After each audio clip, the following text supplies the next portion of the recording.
guys been waiting all day for this? That's good stuff. Us too. All right, so you guys, obviously moving down twice. Was that kind of the plan coming in, or kind of the way the board kind of fell for you guys? Yeah, I think it's the way the board fell. There were a few players that we would have taken, had they been there. That didn't happen. We had done our due diligence. Probably, about this time last week, we started making calls. Hey, if we were to get back, and I think the reason why, I think this was a draft where a lot of people were trying to move back, and so you wanted to get ahead. We had a couple deals secured. The second deal was from a team we didn't have secured, so but we had made contact with. So I think we were able to swap a fourth for a third in one deal. We were able to pick up some things to move back 3 spots, and I think the cool thing about the 33rd pick, it puts you in a really nice.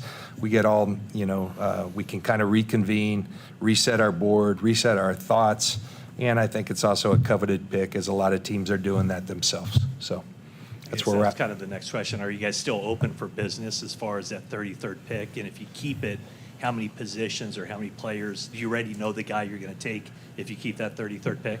We've got a good idea of some names. We're always open for business. I think that'd be foolish not to listen. And so we will do that, but we have a good idea of where we're going, and looking forward to that. Kyle, I just wondering what it's like. You've had other nights when you haven't had a first-round pick, but you just didn't have a pick. What's it like for you studying the board, seeing the scouts work, seeing John work, and trading out of the first round? As you're watching, what is that like? It wasn't bad, because that was one of the things that we were kind of hoping would happen. When you look at the guys that we really thought had a chance to be there at 27, and guys we wouldn't move for, I think what happened probably would have been, if I was a betting man, probably the second thing I would have thought could have happened. Like, we had the guys we really wanted, and we knew there was a good chance, but when they weren't there, we moved back to 30, and the guys that we would have had to take at 30 are still there. So I look at it as a huge success to move back to 33 when you would have still taken those guys at 30.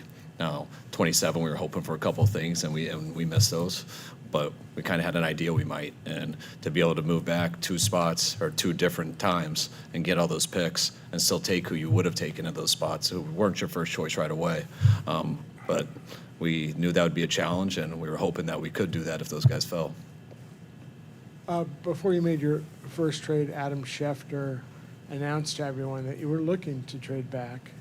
Were you looking for assistance to let everyone know that you were ready to trade back?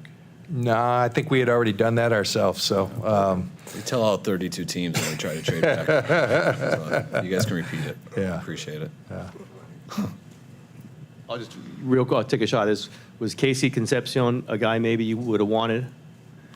We liked KC a lot. I mean, KC came out here for a visit. We met with him at the Combine. Tremendous young man. Really has great ability with the ball in his hands. Fun player to scout, fun player to watch, fun player to be around. I think Kyle and I, we tag team a lot of these visits when we're with the kids. Really, just can't say enough about that young man. I think he's going to have a nice future ahead of him. John, I know you didn't want to give the number of guys you had first-round grades on, but can you just give us an idea of maybe when those ran out tonight and how much maybe that played into it? Yeah, sometimes they didn't run out until a couple picks before we picked. So, we had, we say a couple that we realistically thought would get to where we were. Now, there were some guys earlier that we would have been thrilled to have, but we had a really good idea that they were going to be gone. So, yeah. And then some guys go there that we didn't think would. Yeah. There's a couple that, make something up, like say we had 22 of them. But there's a couple that went in those 22 that weren't those guys, which is why I feel real good about some of the choices still at 33. John, as far as the second trade goes, you pick up a 5th-round pick. You also lose the 5th-year option. Was that something you weighed? Is that 5th-year option valuable to you? Like, how did you decide that one? Yeah, you weigh it all, Grant. And, I think, again, we've got a number of players that are there. We like the situation to be able to grab a 5th. And it gives you flexibility to stay there and pick or move forward. So that's. Guys, I know you're focused on your pick, but at 13, your reaction to the Rams taking a guy that isn't going to immediately impact them next year? Well, I think, first of all, I think another team in our division, I mean, they got a player who is going to impact, and talking about Jeremiah Love, a fantastic player.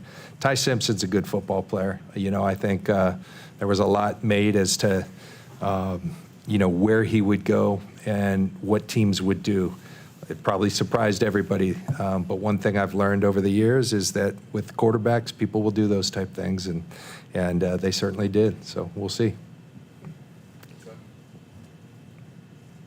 I was going to ask this to John Monday, but I didn't. Kyle, is Mac Jones going to be on this team going into camp? Pretty sure. Yeah, I mean, I'd be real surprised if he's not. I mean, it also really surprised me that no one came and offered something like today. But the fact that no one did doesn't make me think someone's going to do something tomorrow, or and his value's probably already passed anyways. No, last one. You mentioned having some interest in guys who went ahead of you. Were you both just kind of content with sitting at 27 and not really thinking of trading up, given only the 6 picks coming into?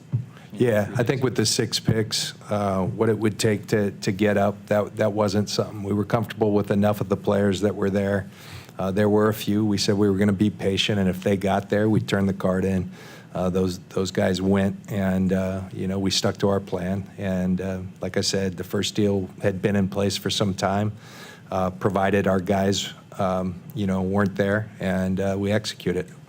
Yeah. Thank you, guys. Okay. Thanks, guys.